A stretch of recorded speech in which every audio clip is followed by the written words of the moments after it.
Welcome to Archery Talk 101 podcast, your guide to better archery skills. We'll bring you the latest tips, tricks, and expert advice, but that's not all. We'll also have interviews with top archers and industry professionals and reviews of the latest gear and equipment and much more. You're talking about taking your archery skills to the next level? A coach can definitely help you with that. I've been teaching archery for over 25 years. I'm offering a free 50-minute consultation call. For anybody that would like one, please fill out the form. I'll leave a link in the description so we can get to know you a little better and see if I can help you in your archery skills. Today, we're going to talk to fellow Nebraskan about his archery journey. Hi, my name is Roy Canterbury. I'm your host today on Archery Talk 101. And on the show today, we have Eric. Welcome to the show. Thanks for having me. Oh, can't hear your voice. Something went wrong. Thanks for having me. You got me? Yep, got you now. Good. Thanks for having me on. So I see in your profile, you're from Nebraska. What year did you graduate high school from? So I graduated in '96. Live in Oh. Grand Island, from Northwest High School in Grand Island here. Oh, from Grand Island Northwest High School. Okay. Yep. I was just wondering because there's a Northwest High School here in Omaha, and I graduated from that one in '73. So I was just wondering if it was the same one. Yeah. No.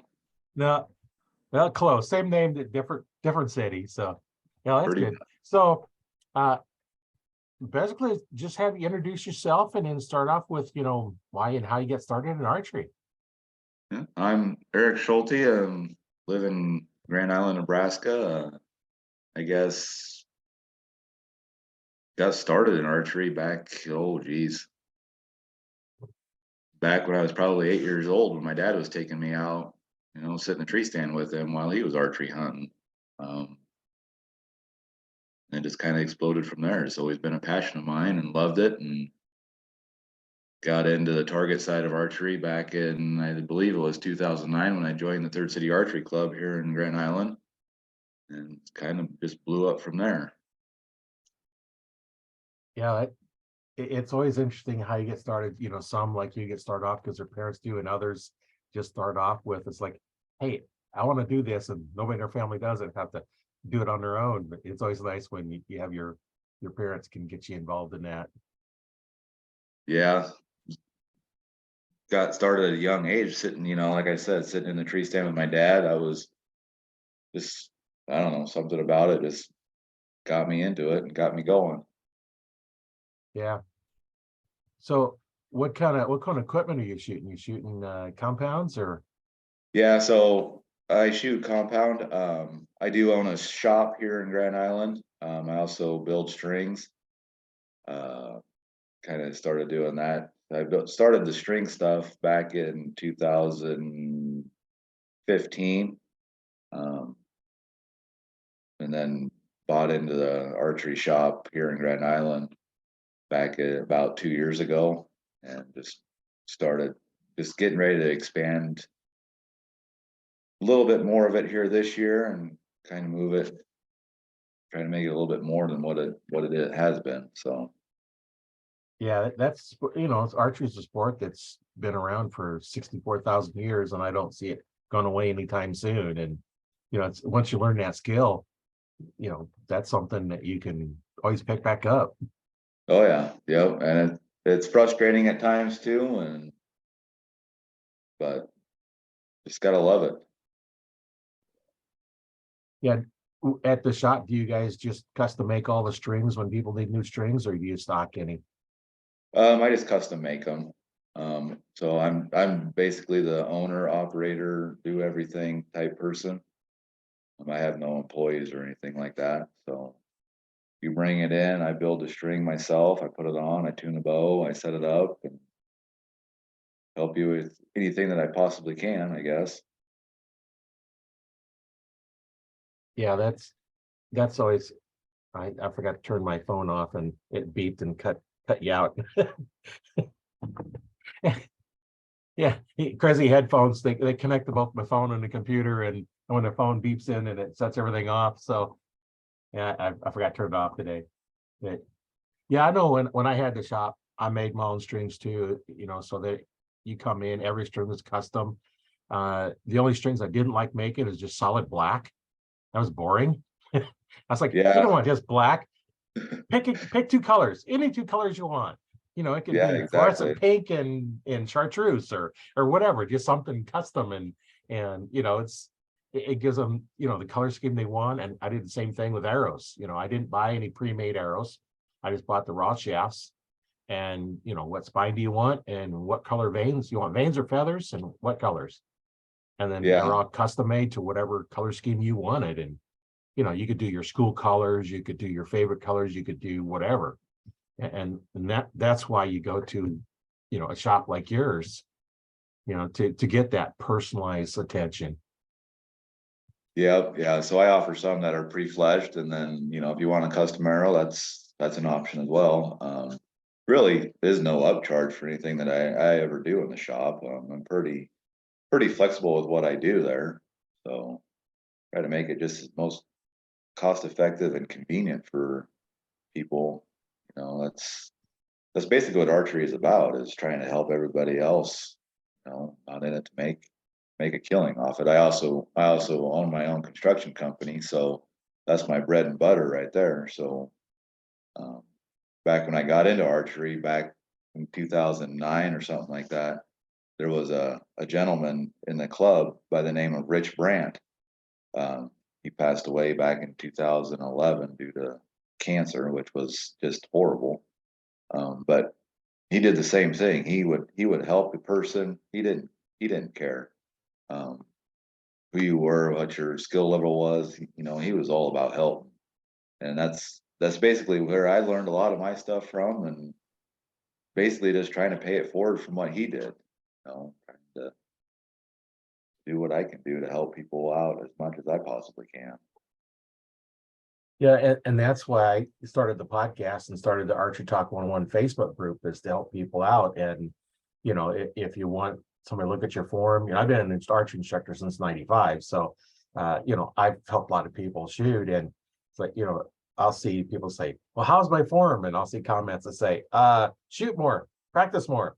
Yeah, well, that's Yeah, not the right answer, because that's not what they're asking. They know they need to practice, but how do you do it? So I'll allow them to upload a video of them shooting, and then we'll give them critiques.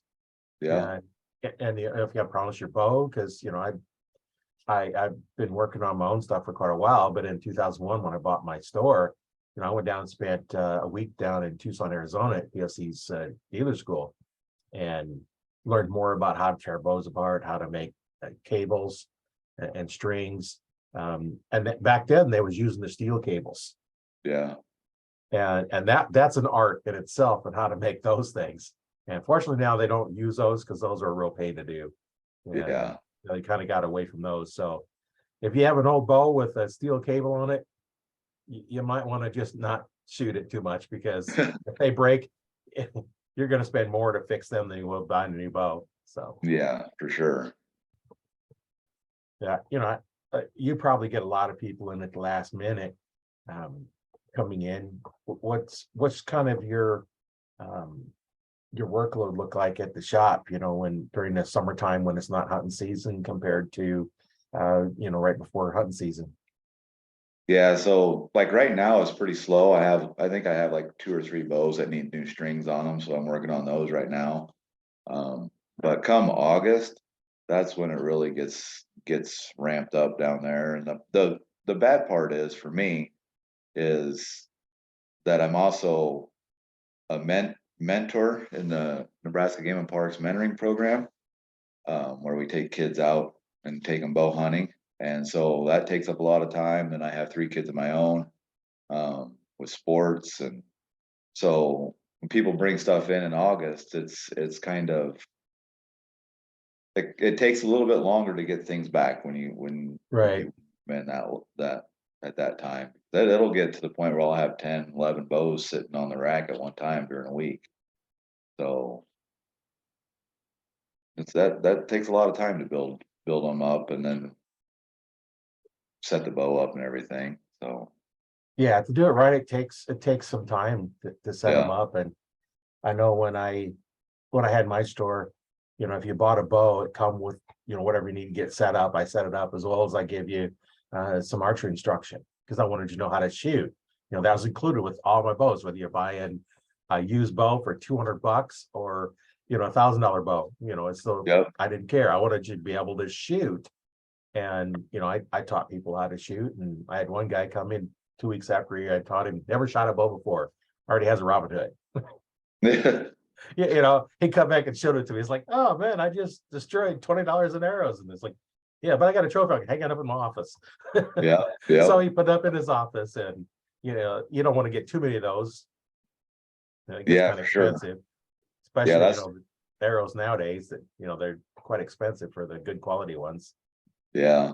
Yeah. So like when I get done setting the bow up, I have the customer come in and um I basically try to tune it to them as best as I can.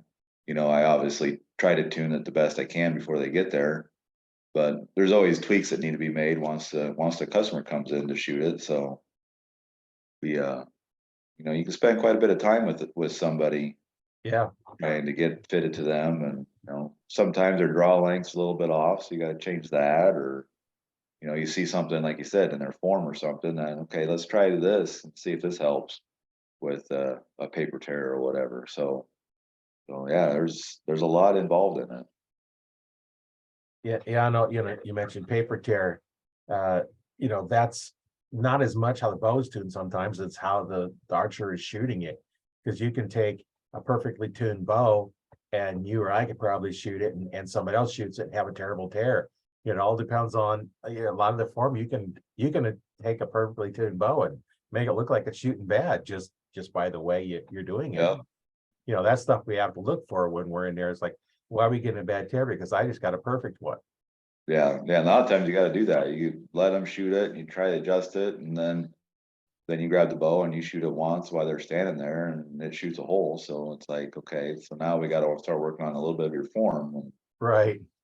so Yeah, I had one guy come in and we put a drop away on his wrist, or on his bow. And of course, if you put a drop away on, you have to shoot it to see if it's going to work. yeah, You can't see how well it works without it. So I go up there, and I shoot one arrow, I shoot another arrow, and grouping, stacking next to each other. And the guy comes in and says, I could never get it to group. That time you just look at it and say, well, it ain't the bow. Look at it. yeah, It's their form. They can't get it to shoot right, and lots of times that's why they want a different rest, because they think it's the rest, and all the time it's their their technique that's needs to get fixed. And yeah, yeah, yeah, we probably both have some pretty good stories of things that we've done. yeah. Yeah, it's interesting. I'll say that.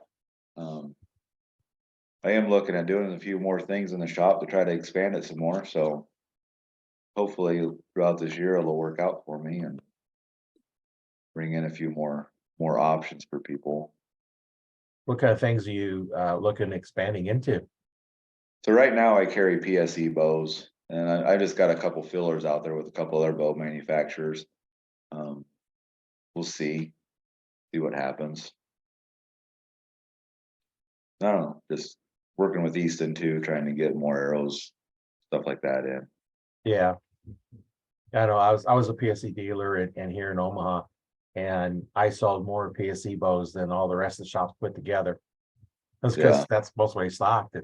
And I actually sold more left-handed bows than any of the other stores, the really. other shops. Yeah, because I Yeah, it's stocked them. amazing. It's amazing how many left-handed people are coming in nowadays. I've seen quite a few over the past year. Yeah, and So that's why I stocked them. yeah, In the low end, I made sure I had low in the middle ends. I had a left-handed in every one of them. Now, in the high end ones, I didn't stock quite as many left-handed bows, but one of my shooters was left-handed, so he could always come in with his bow and then shoot that. In fact, we ordered a new bow in for him for that year, and somebody come in was left-handed and shot his bow, sold him the bow, and had to order another one in for my shooter. yeah, And that's just the way it goes. And hey, your shooters that shoot for you get them cheaper than you can buy them for. Yeah, exactly. which is nice because they're out promoting them. And that's one of the things that, your staff shooters can do for you is, promote your store. And I had another guy used to bring in lots of tuning work. He'd be out wherever he's shooting, and so he's having trouble with something. Hey, bring it in. We'll get you a super good tune on it, and Yep. bring in business, and that's always nice. And yeah, I pretty much PSE arrows is all I shoot because I had so many when I closed the store. I just kept all my Comp Pro 300s, and so okay, I'm going to keep those because that's what I shoot. Yeah. Get my Comp Pro 200s to my kids because that's they shot, and all the rest of them I just went ahead and sold them off because I only shoot the straight shafts I can get, which the Comp Pros are 1,000 straightness. Yeah.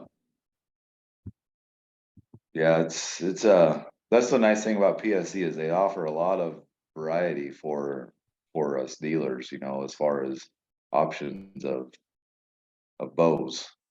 You got your economy line, and then you got your way up to your high line. So Yeah, and I know when I was a dealer, they had their main line, which non-dealers could carry, and then a pro line, which you had to be a dealer like you are or I was. yeah, There's a different line of them, and nice of then is I don't know if they're still doing it now, but every other year is when they changed it. So the main line would change this year. Next year it would be the pro line and back into the main line. So you at least had 2 years on each bow. Well, it was still basically that year's new bow, which is nice because they give you 2 years to get rid of your bow before it become last year's model. yeah, yeah, yeah.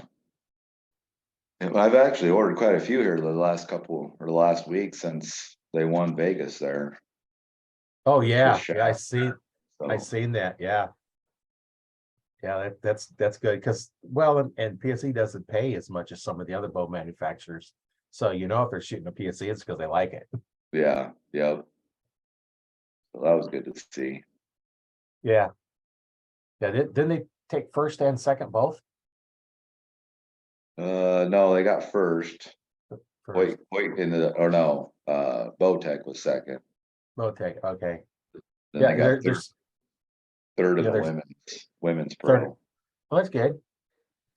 Yeah, you see different events going on, and one of them I seen, I forget which one it was now because they kind of all flow together. I think PSE had first and second in that event. I don't think Yeah. it was Vegas. It was one of the other ones. Memes, I think they did. Yeah, Yeah, overseas there. yeah, that's always nice when I see PSE stuff in there. And in fact, I'm wearing my PSE. I don't know if you can see it or not on the No, screen. I got my PSE shirt on. So I just happened to grab this T-shirt today, and it's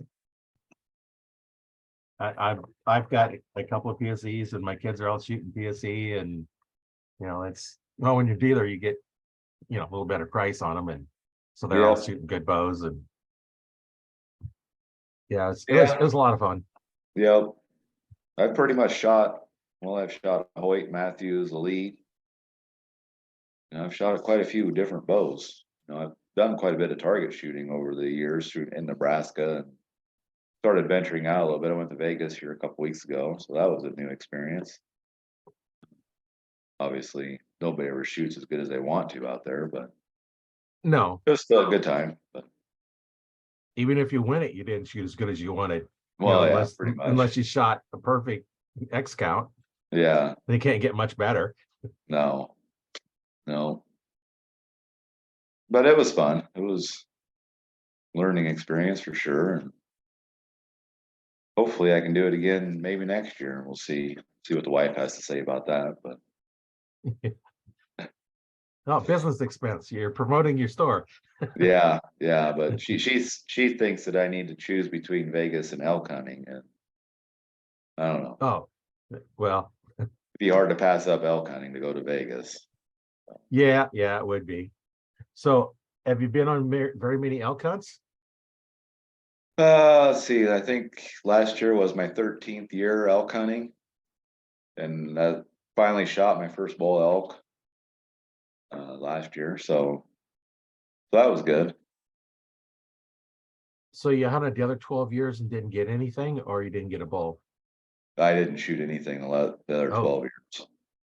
that's a long So, time to go to get there and finally get your bull elk. yeah, yeah, yeah. I usually go out to Colorado, and I was lucky enough about 3 years ago to fall into a group of guys from the archery club that've been going, and they've had pretty good success with what they've been doing. So they kind of let me tag along with them and showed me what they were doing, and it was pretty exciting to finally put that arrow through that bowl. And I think it was 28 yards come in. So Oh, that's a nice close shot for an elk. yeah, yeah. I mean, come up and it was come out of the bottom and let out a bugle and come across it 28 yards, and he only went after I shot him. He only went about 50 yards, I think. So Well, that's not it bad. was fun. No, I've been pretty fortunate. So I've shot several whitetails with bow and arrow, and then I've shot an antelope here in Nebraska to boot up at uh, the Halsey National Forest. I shot one up there. Oh, I don't know, about 8 years ago, I think it was 8, 9 years ago. And then to shoot a bull elk, shot a mule deer with bow and arrow. So I've been pretty fortunate with that part of my archery success, I guess. Yeah, Say, I did go to Canada bear hunting here about 4 years ago, and I did shoot a black bear with bow and arrow. So that's good. How was that hunt? um, it was good. It was quite the eye opening when that first bear walked in and was smelling the base of my tree stand.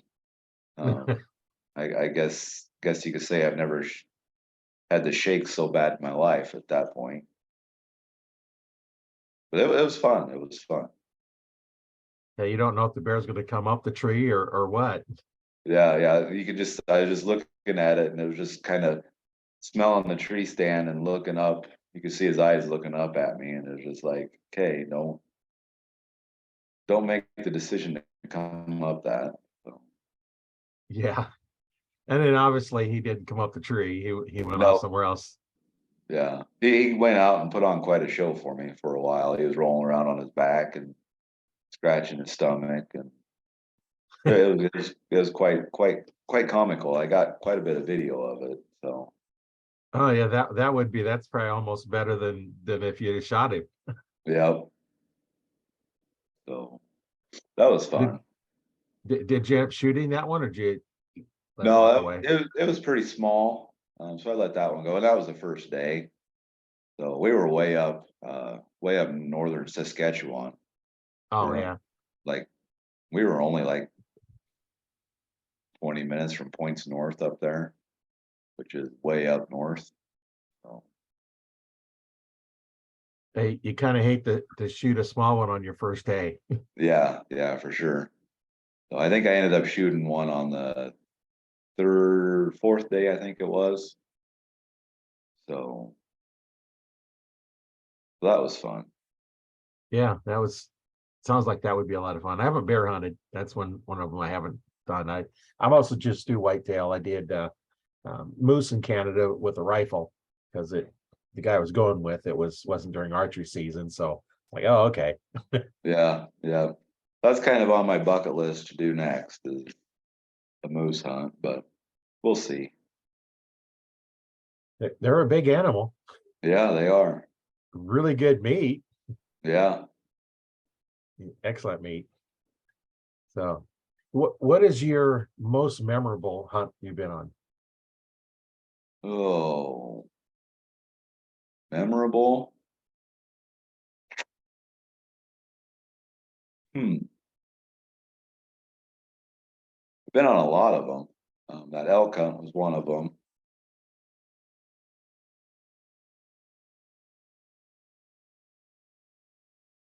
I don't know. I can't really pick one, I guess.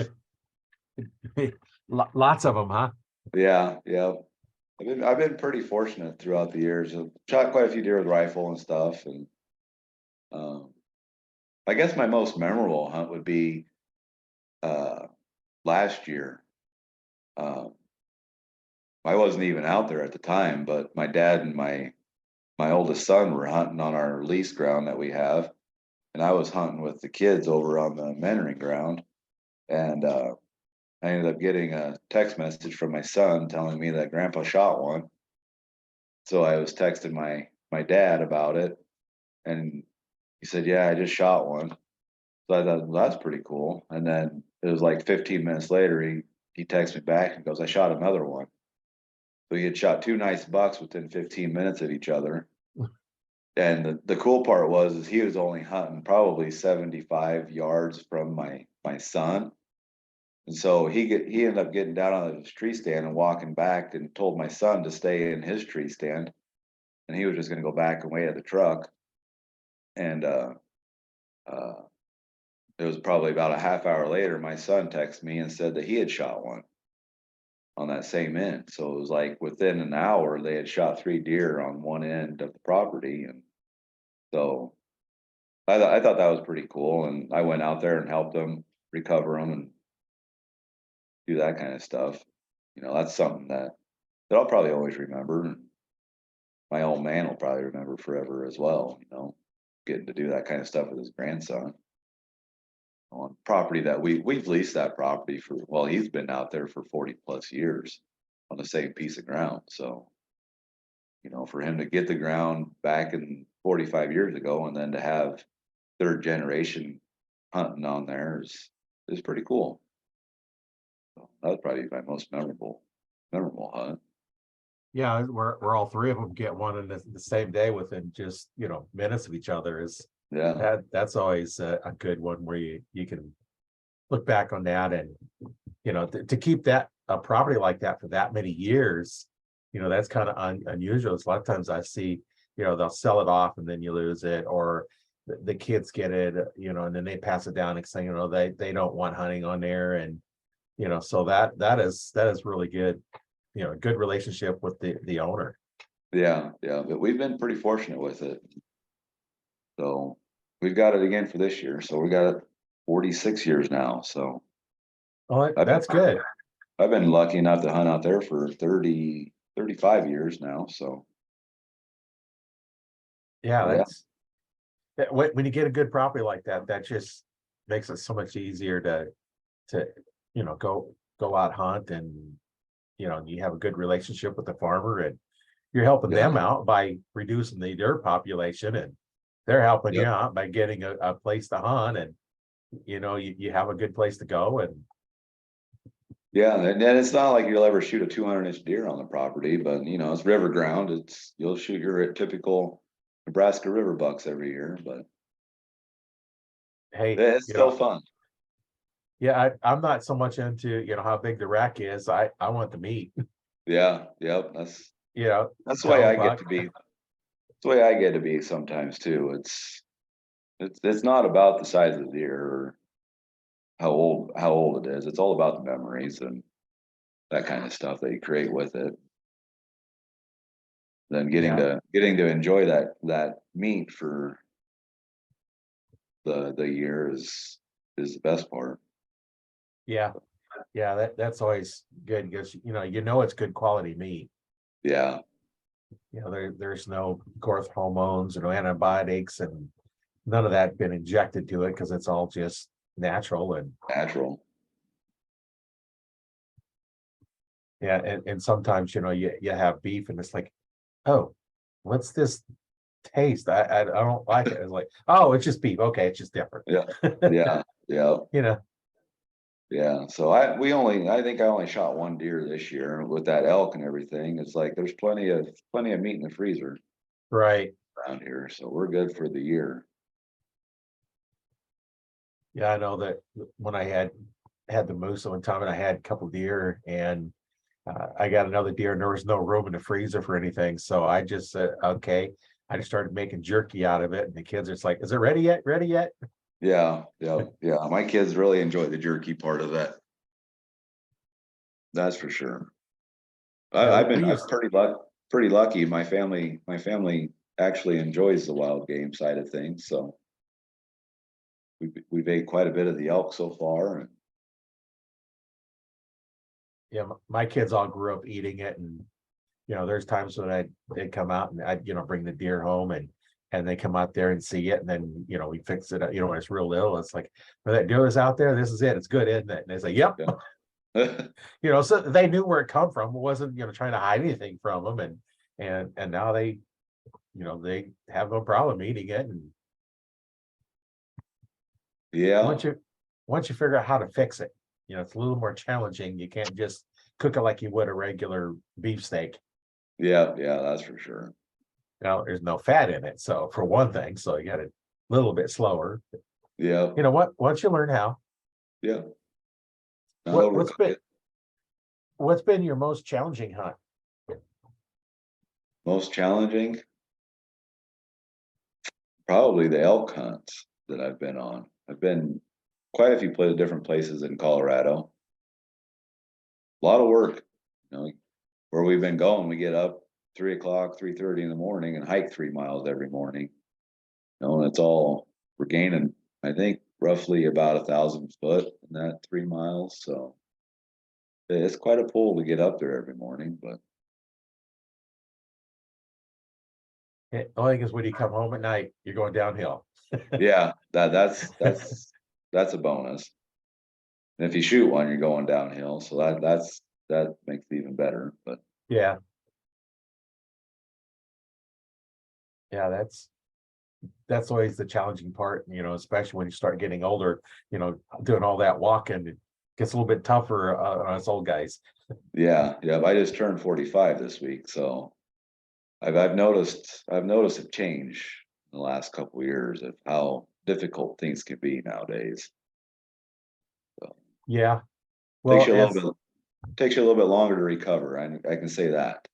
yeah. Well, as you can probably figure out, I'm a little bit older than that because we talked earlier. I graduated high school in '73, so Yeah, yeah. So I'll be here in March. I'll be 68. So yeah, I'd sure like to go up in Colorado and hunt, but I don't know if I can. If I want to go through that much physical activity to hunt, yeah, yeah, yeah. I go think around here, climb a tree, and sit. we have one guy that I think he's 65 or 66 that's still going with us up to Colorado elk hunting. And the other one I think is 60. So they're getting up there, but nice thing is they go a little bit slower up the mountain, so that helps me out. I don't have to Yeah. work as hard. Yeah, we do have a tendency to slow down. It's not a big rush. Yeah, yeah. We'll get there Well, when we get there. so I don't really mind. I don't complain too much about it. That's for sure. No.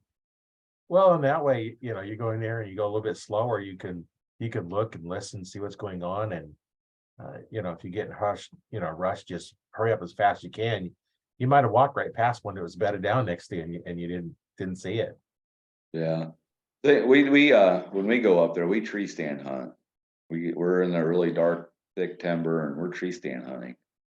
So that seems to be working the best for us up there. Oh, I guess I never really talked to anybody that tree stand hunted for elk. They normally Yeah, just bugle and find them and go try and stalk them. That's pretty yeah, good. You got an area where they're coming through and just sit for them. yeah, That makes it even easier. You don't have to yeah. walk all day.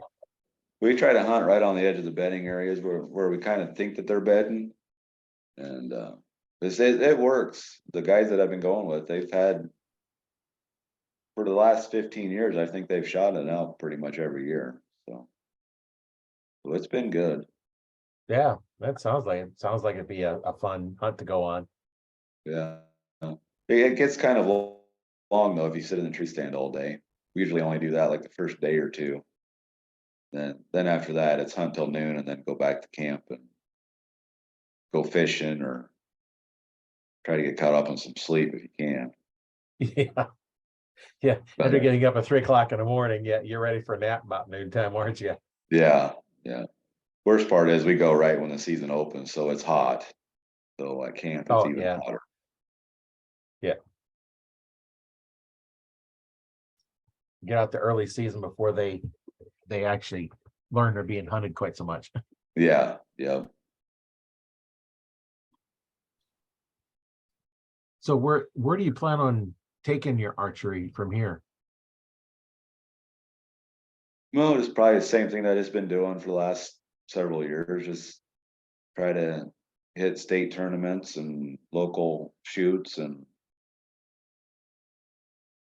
probably try to go to the Pro-Am a few more times, or the Iowa Pro-Am. And I don't know, I kind of wouldn't mind trying to do the ASA side of things, the 3D ASA side of stuff, but that's kind of a long travel, to go out east and do all those all the time.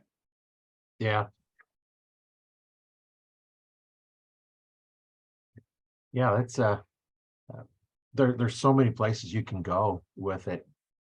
You know, they're you just where's your interest lie and just go with it. Yeah.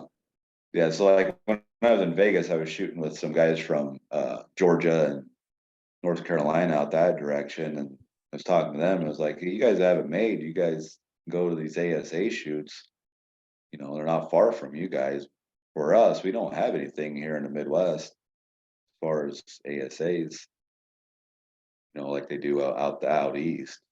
So we just have our local club 3Ds and stuff like that, which are fun, but like anything, you run it, those types of shoots, you run into a lot of people that push the pencil a lot. So, and that's what you get with 3D. So Yeah. Well, and I never really cared, where I placed in there. When I was going with a buddy of mine while he was still alive, we'd go out there. The only thing that mattered was who had to take the crap and who got to give it on the way home. yeah, yeah, It's like I beat you, you beat me, and that was our competition, just between the two of us. yeah, How can we get better? We didn't care if we ended up in last and next to last or first and second. We didn't yeah, care where it's at because that didn't matter. It was against, two of us. And then he makes it fun. So then you don't care. The guy wants to win because he pushed in the pencil. If he wants that trophy that bad, let him have it. I don't care. yeah, for sure. Yeah, I have enough other ones that I don't really care about another archery trophy and or a Yeah, plaque or whatever they're giving out. I have them from other sports I was doing, and yeah, it's just all it's like, okay, um, winning is more than ethics, and I don't care about that. I just, I know what I shot, and my score is my score. And next week it's like, how can I get better? What did I do wrong? Did I not execute my shot, or did I judge yardage wrong? And just be better. And I do the 3D shoots just develop better hunting skills. yeah, yeah. That's a good place to practice on hunting skills, I guess. But you have a lot of, you don't know how far it is. You got different animals, so you're gonna find different spots to shoot. And um, finally I finally got me a rangefinder last year. Yeah, them are helpful. Yeah, I've always just judged yardage, and you get used to doing that, and it's not too big of a problem doing that. So yeah, it's a lot of fun shooting those. Yep. So what would you tell a new archer that's never shot before, that comes into your shop wanting a bow? What kind of be the process you take them through? Well, just kind of get them, figured out what they're wanting to do with it first, and then getting them set up with something that's comfortable for them is the main thing, and then just watching them, trying to talk them through my process or what I'm doing, showing them, and then watching them, of course, shoot, try to make adjustments to what they're doing, and try to help them the best I can. Yeah, that's when I had to story, like you, the first thing is, okay, what are you looking to do? You want, did you just watch the Hunger Games, and you want to shoot a bow like Katniss does? You want a recurve, you want a long bow, or Yeah, you enthused by Robin Hood and want to shoot a long bow, or you just mostly want to shoot target for fun. Is our, okay, maybe I just want to bow fish with it. My buddies go bow fishing and that's all I want to do. And so you got to figure out what it is they're doing. But okay, what's their dominant ice, where you get a right-handed bow. Yeah, And then look at, okay, is there any physical limitations they have? You might be left eye dominant, but there's something wrong. You have some physical problem that you can't shoot your dominant eye, you have to shoot your non-dominant eye, yeah, or whatever. Once you figure all that, then now okay, what bow to put them in, and then just let them figure, okay, here's the bows, what kind of price range you have, that you want to spend in, and then yeah, just look at it. It's like, okay, here's the bows, how's that feel in your hand? We're not even shooting yet. How's that feel in your hand? Okay, how about this one? Which one you like better? And then you narrow them down and just take them through the process, and yeah, and eventually it's like, okay, now figure out what their draw length is, set it up for them, set the poundage all the way down, and then when they start trying them, I always took and have two bows. At one time I had a guy with six bows out there trying to figure out which one he wanted. And finally I got down, it's like, okay, here's this bow, close your eyes, shoot it. Here's this one, close your eyes, shoot it. Which one you like better and why? I didn't care what the why was, just so they could talk about it. And then I grabbed another bow and then finally narrow it down to you get one. So I learned then it's like two bows is all you can try at a time. Take the one you yeah, like. Now they'll go grab another one. Because I didn't want to have six bows laying on the ground, while we're yeah, shooting or hanging up on the rack or wherever. And it's just whole process. And that's why I named the podcast Arch Talk 101, to help beginners out there. And the Facebook group, the same thing. And I also have the archtalk101.com website that I use for stuff out there as well. So just kind of all theme, I want to help beginners out. And I know this last year I went up and helped Nebraska's Outdoor Expo up there at Ponca State Park. yeah. And that was interesting. It's the first I got a chance to help them out with that. And so I'll do that again next year. It was fun. Good. Yeah, it was a lot of fun. Yeah, the nice thing about where my shop is at, my store is at, I'm right across the street from the archery club. Oh, okay. So I can take them across the street, kind of work with them at 20 and 30 yards a little bit too, and help them get sighted in, so they're not just going out losing arrows in the backyard, shooting at a bag target, can't hit it at 20 yards. So Right. in my store, I only got just a short little area where they can shoot, try the bow out, tune it and stuff. But it's nice to be able to walk across the street, show them that, and promote the archery club at the same time. Where I guess I'm the president of that, so I should probably do my part with that as well. So Right. So what was the name of your shop there in Grand Island? I've kind of, what's that? What's the name of the shop? It's Ultimate Strings is the name of my shop. I kind of just, that was the name of my string company, was Ultimate Strings, so I just kind of rolled it into there. Need to kind of probably revamp it a little bit, but like bow shop along with it or something. I need to kind of rebrand it a little bit, I think, this year to try to make it so it's people don't think it's like guitar strings or something, I guess. Yeah. Not just a string company anymore. It's more than that. So And what's the address of your shop so those that are in that area can stop by it's and see you? it's 312 North Elm Street, Grand Island. Like I said, it's straight across from the indoor range, from the Third City Archers indoor range. It's also the old Island View Archery shop space is where I'm at. Back when Phil had the shop, he kind of got me into buying out the string company that from Andy from, well, it was Dynamic Custom Strings from the Andy Leahy in Hastings. Poor guy, he come down with the ALS, and we lost him just a little over a year ago.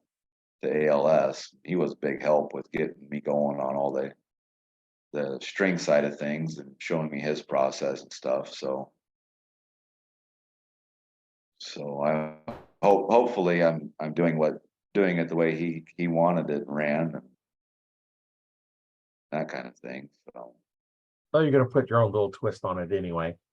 yeah, yeah, yep. So I made a few tweaks to his process and kind of made my own thing, and been pretty good. I the other night at league, I was sitting there talking to a gentleman who had just put a set of vapor trail strings on his bow, and he was shooting, and then I was looking at the line, and it was just like, wow, everybody in here is shooting my strings. It's kind of neat to see that kind of things when you stand on the line and at your local archery club, and every bow on that line almost has your strings on it. So Yeah, that's good. yeah, so quite a few of my strings were in Vegas too shooting. So Well, that's good. I have a guy down in Kansas that he's been shooting the pro class for the last couple of years. Unfortunately, he was shooting Matthews and changed to Hoyt 3 weeks prior to Vegas, and so he was just trying to get used to that Hoyt. And I didn't get him a set of strings on there before he went down there, but he ended up first day he ended up shooting a 300 down there, so he was pretty happy with that. Yeah, on a On the bow you've pro, only had for a few weeks. Yeah, yeah, on the pro line to boot, he's come quite a ways. I think eventually he'll get there and get that 900 that he was looking for. So yeah, he'll get it. yeah. I know it's kind of nice, building strings. I had when I had my shop when this guy called about a half hour before we closed, and he said, "Do you have a string, or can you make me a string for my bow?" And I says, "Well, I'm, bring it in tomorrow." As we're closing like in a half hour, and he says, "No, I've got to shoot tomorrow, and I need a new string. Can you make me one?" It's like, okay, come on over. And so it was my tummy stopped in, and it was one of the, I forget which brand it was, Darton. So it had a real thin track. So, you always have a variation between 2 to 4 strands you can run on your strings. And I made one, the normal one, and it was too fat. So I started over, made one, a couple strands less. And he walked out of the door less than an hour later with a new string. Then he had to go shoot at the club. We go to the club and shoot, break it in, get it all set up to go shoot the next morning at a shoot. So Yeah, that's the advantage of making strings, is you can do that for a guy you come in, where if you had to stock them, how many strings would you have to stock? so I don't know if you Tables. could stock. I don't think you could stock enough strings anymore. No, even if you had just your PSE strings, to have all those. And I don't know if they got any better. When I had in my shop, the strings PSE put on them were not very good. So Yeah, my one staff shooter, he wouldn't even. I had to make a brand new string before he even shoot his bow. You know, really. First make them, because they always have a little bit of creep in them, and they're not using high quality stuff because they're doing mass producing them, and you know a lot of guys don't want their own strings, and they'll shoot them a little bit and change them out. And Yeah, like those companies, they got all these people working on them. All these different people working on them. Where the local archery shops or the smaller string companies, where it's just us building them. Get the right, same build on every string. I've seen a lot of companies. They offer a lot of different grades of strings. You'll have your platinum, you'll have your hunter grade or whatever, and I have yet to figure out how they do different grades of strings.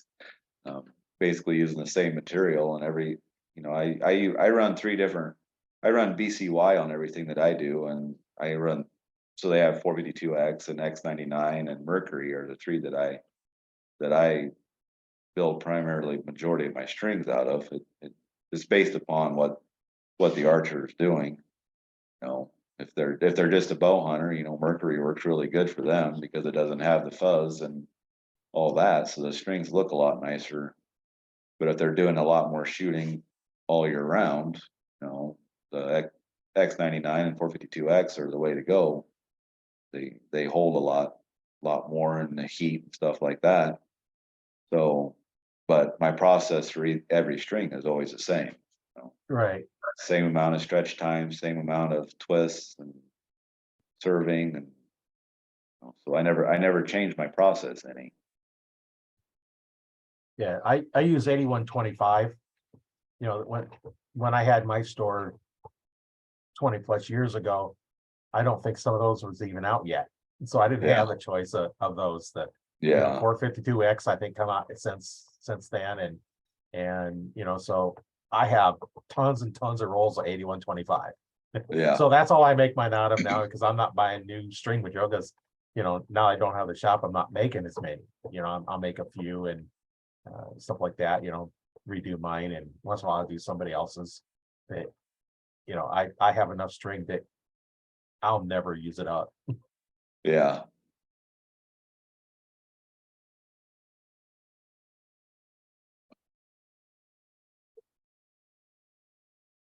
Yeah, that 8125 is a pretty good string material. yeah, yeah, it is.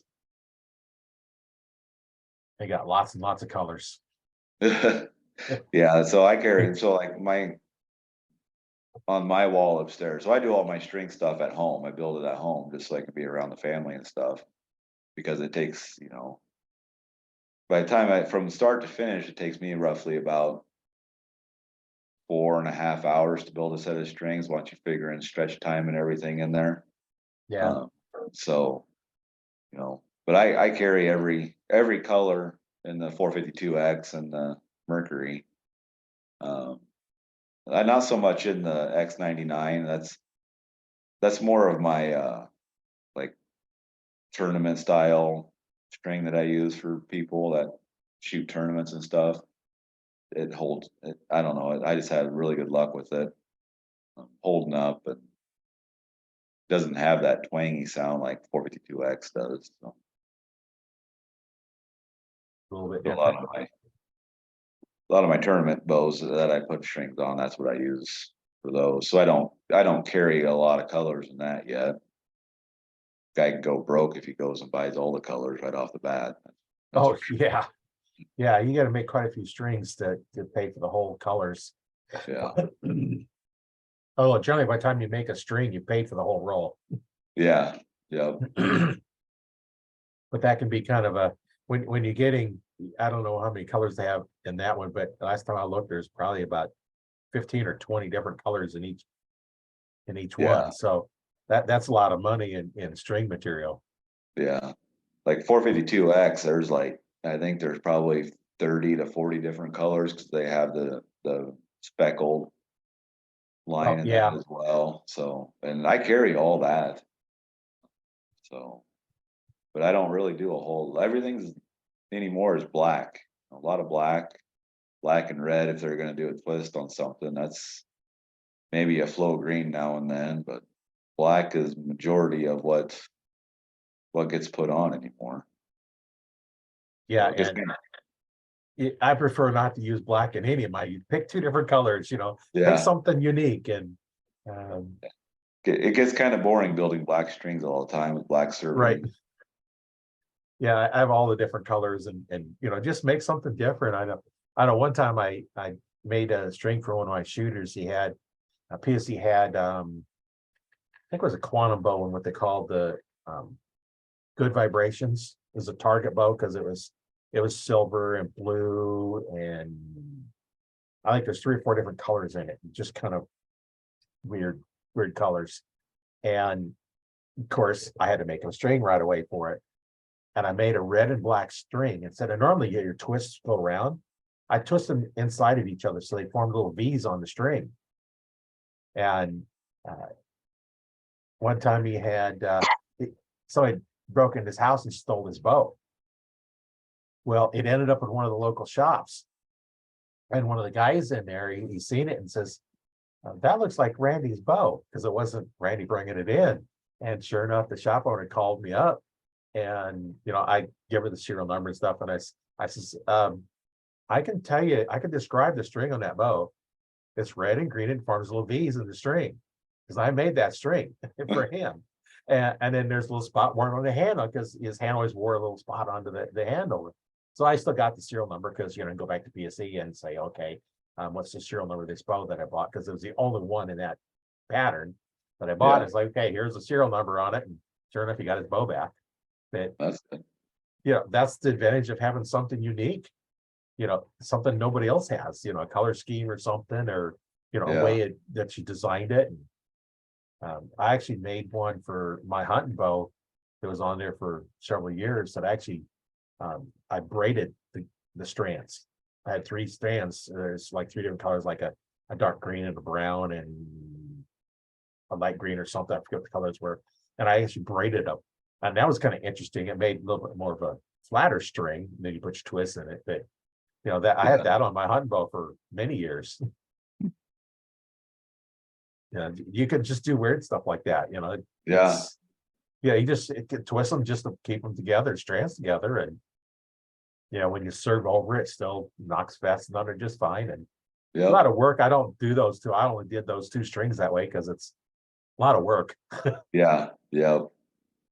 It's all right to do that kind of stuff with your bow, but Yeah.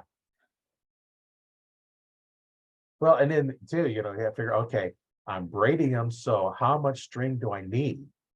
yeah. Because it takes a different amount of string when you're braiding them, or you're twisting inside of each other instead of around, and that's not quite so much different when you braid them because you're using so much more string material. So then if you don't get it right, now what do you do? Because you have to start over, and that's Yeah. just kind of the things that you plan your own stuff. Yep. Yeah. I know one time when I was shooting aluminum arrows, I went through and I had the inserts out of it and the tips out of it, and I weighed the shafts after I'd fletched them, and I wrote on each one, okay, how much does this shaft weigh?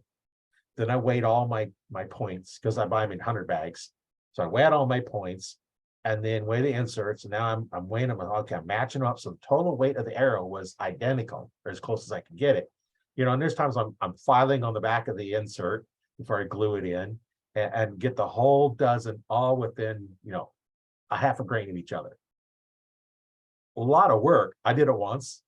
Yeah. I haven't done it since because it was how much is it going to make a difference? Yeah. If I'm 1 grain heavier on my arrow, does it really matter?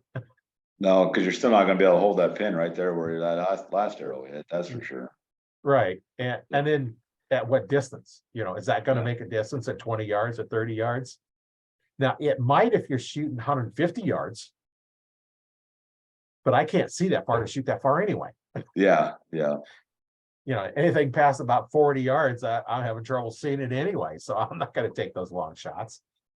And that's the bad part these days with YouTube and everything. Everybody watches all these videos and everything about, oh, you need to do this, you need to do that. Then they come into the shop and they want to try this and they want to try that. And it's just like, well, that's not going to make that much of a difference. If the variation from when you draw the bow back and how you hold it from one shot to the next and how you put the pin on the target, you're never gonna see benefits from having your arrows completely weighed out the same and all that kind of stuff, in my opinion, I guess. Yeah, you're not going to see most of it because most of the error is in you. Yeah. The human factor is what's going to cause more errors than any of your equipment. Yeah. Now, unless you're shooting broadheads, if you're shooting field tips, you can take a bow that's not even close to being tuned right, and it's going to shoot the same every time. Yeah. When you start putting broadheads on there with the little wings out there, that changes things. But we talked about that at the last podcast. From a broadhead manufacturer, they make mechanicals, and we talked about Aeroflight, and you put a broadhead on. It's best to have your bow tuned the best you can. Yeah. Because that's going to just make it fly better, and your arrow eventually stabilize. You shoot long enough distance, it'll stabilize. Oh yeah.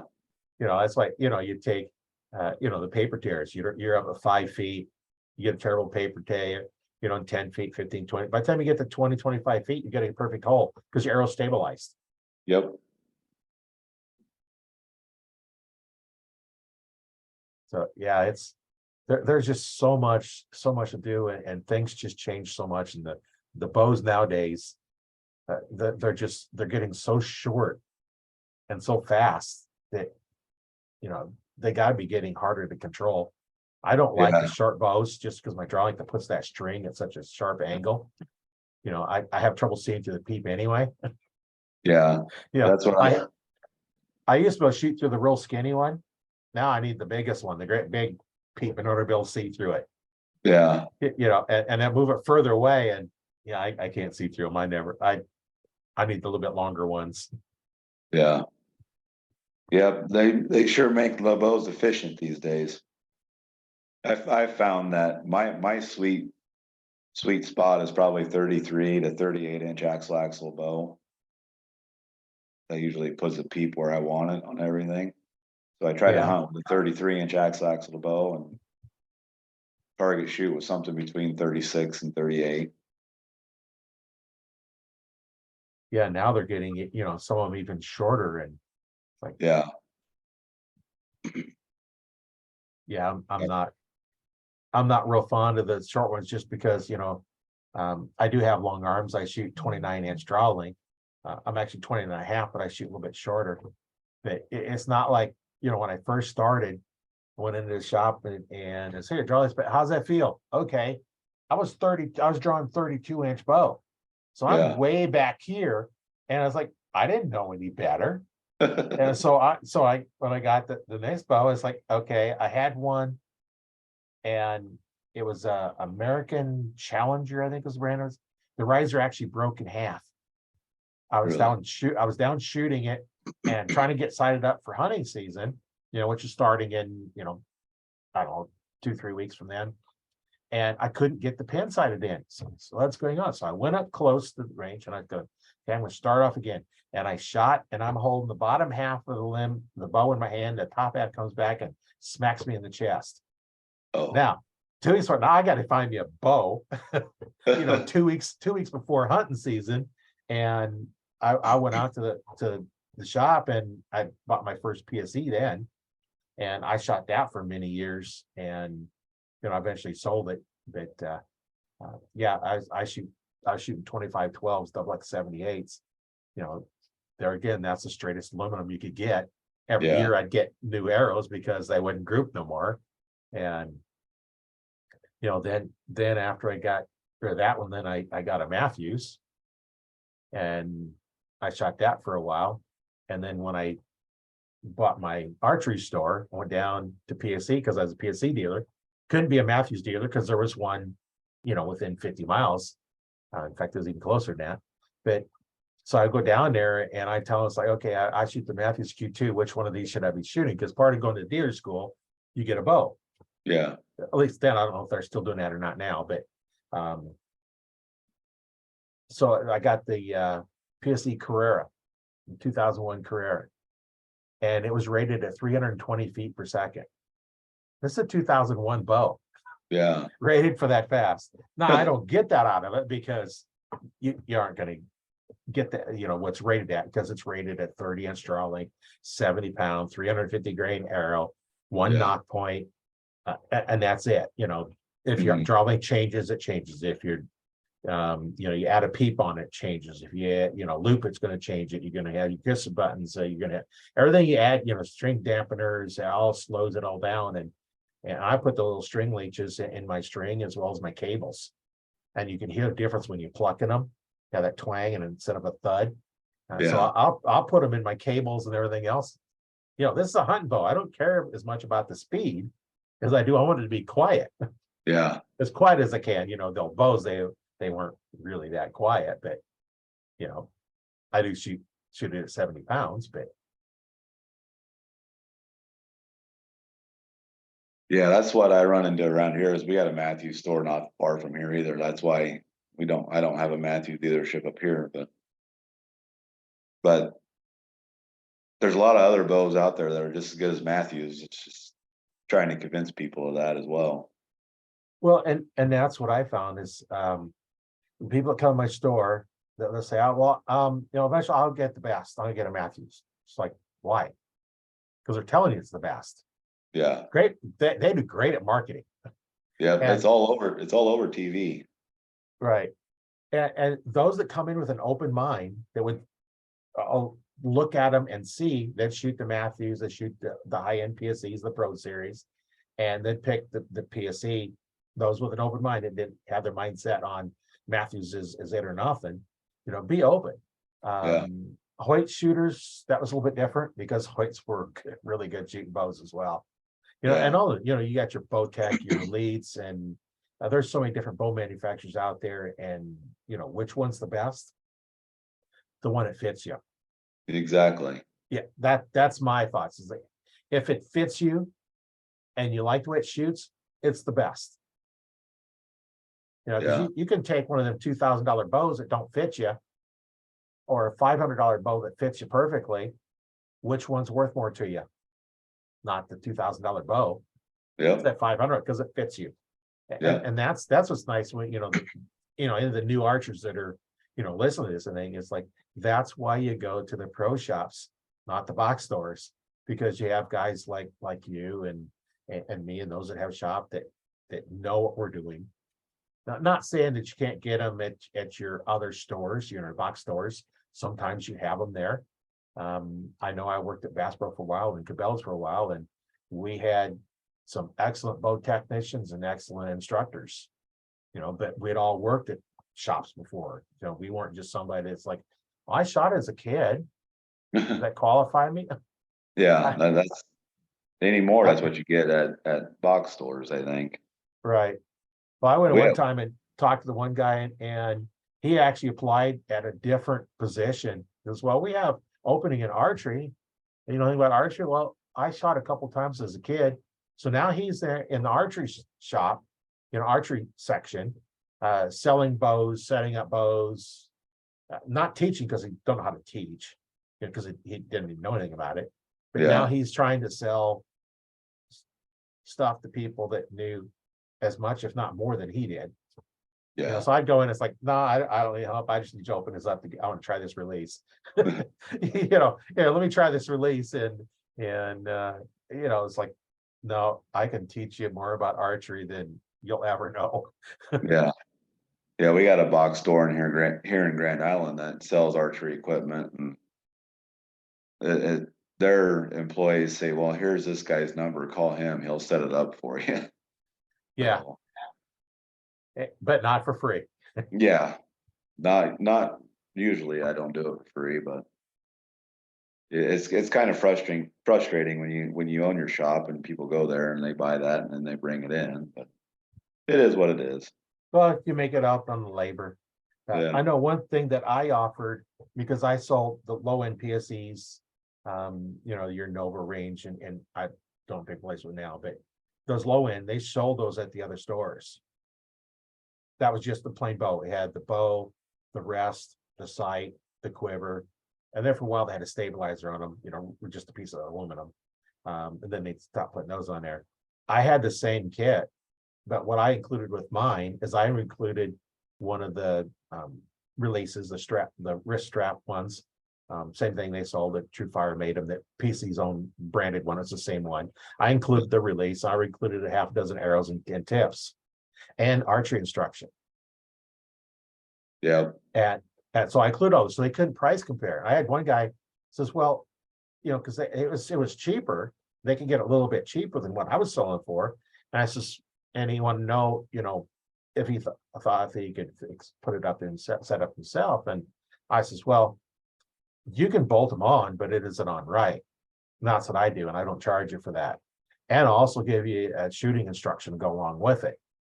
And if you buy it, bring it in, I'll set it up. But that time it's like, okay, I'm going to charge you, I figure it was $20, $40. I think it was $40 to set it up, because I'm going through all that stuff. And he says, I think I'm gonna take it back and buy it from you, because all this add-on stuff he's going to have to do. You're going to have to pay me to set it up. If you want archery instruction, that's $100 an hour.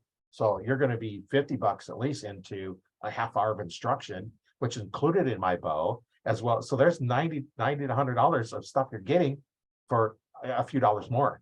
Yeah. And it's like, I'll just get it from you. Yeah. Yeah, that was the point. Yeah. That's why I did that. I added something that they couldn't compare. And I know when Drew as a True Fire called me up and wanted me to stock some of the releases. I says, well, I'll stock anything Walmart doesn't carry. If Walmart carries it, I won't stock it Yeah. because I'm not getting to price compare against Walmart. And then I'd have guys come in and say, oh, you're cheaper than Walmart. So I better raise our prices then, hadn't I? Oh no. Yeah. But then there was things like a hard case, the Plano hard case. My cost to get them in was less than $5 from what they were selling them for. So my cost to get them in is $5. I'm not gonna stock them. Yeah. But if you want a good quality one, yeah, we'll order a good one in for you. Yeah, exactly. So I would stock things that I couldn't price compare. And weird thing is some things, the Ameristep had a blind that I could go to Walmart and buy cheaper than my wholesale price. Yeah. They're like, okay, don't carry it. It's not worth my time. Yep. And that's what you can find out when you go to the store like yours or any of the pro shops. Is you always have people that know what's going on. And somebody new starting out, that's what they need. They don't want to go to some place that they're not sure of, what's going on. Then right now, for the last couple of years, I haven't, everything that I've sold inside my shop is stuff that I've bolted on my bow, or I've tried, I know what it does type situation. So I don't carry everything that's out there. Everything that I do carry, I know it works. So that's kind of where I'm at with that. If it's in my store, it works. I've shot it. I've shot animals with it. I've target shot with it or whatever. And it works. That's why it's in my store. So that way, the parts that you're going, you can give an honest opinion of it. It's not just trying to sell. I know beginners coming in, they don't know the difference between a cheap stabilizer and expensive stabilizer. And, I'd put on the cheap one and have them shoot it, take it off, put the more expensive one on and have them shoot it. And so can you tell the difference? No. Well, buy the cheap one. Yeah. Because they're not ready for the more expensive one. I do the same thing with bows, go with a low end bow. For one, if they had that bow that they didn't decide that they liked archery sitting in their closet, I didn't feel as bad having, a $350 bow in there. If they'd spend $1,000, get the high end bow and all the accessories sitting in there. And like, I couldn't really justify spending the extra money on that, and as you probably know, the profit margin between a low end and high end bow is not much different. No. So I don't know what the profit on is, but when I was doing it, it's like basically roughly $100 per bow. That's what I got. Whether you're buying the $350 bow or the $900 bow, I made $100. That was it. Or I made it up as in accessories and everything else. Because the prices are all, the accessories, you can do whatever you want with those. The bows are kind of fixed, until they're 2 years old. Then they're you can do whatever you want with them then. But where I made it was in the service. Fixing bows, fixing arrows, making new strings, fletching arrows. I had Joe Janet had 6 of them, and I had 12 BPEs and like 8 Bitzenbergers, and come before hunting season, they were all full of arrows, fletching them. It was just constant. Yeah.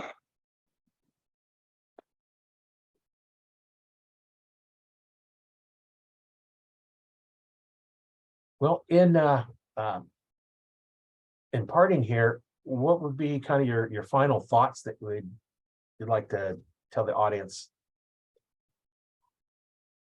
Well, I don't know. I guess my final thoughts would be, if you can support your local dealer or small archery shop like that, that's what, they're going to have the most knowledge and help you the most. Support your local shops, and about all I got. Yeah, well, I'd like to thank you for being on the show today. It's been quite informative. I can talk about archery, all day long, but you kind of have to pick different spots and go. So I'd like to thank you again for being on the show. Thanks for having me on. It was good. Yeah. My name is Rory Canterbury. I'm your host today on Arch Talk 101, and we'll see you on the next one.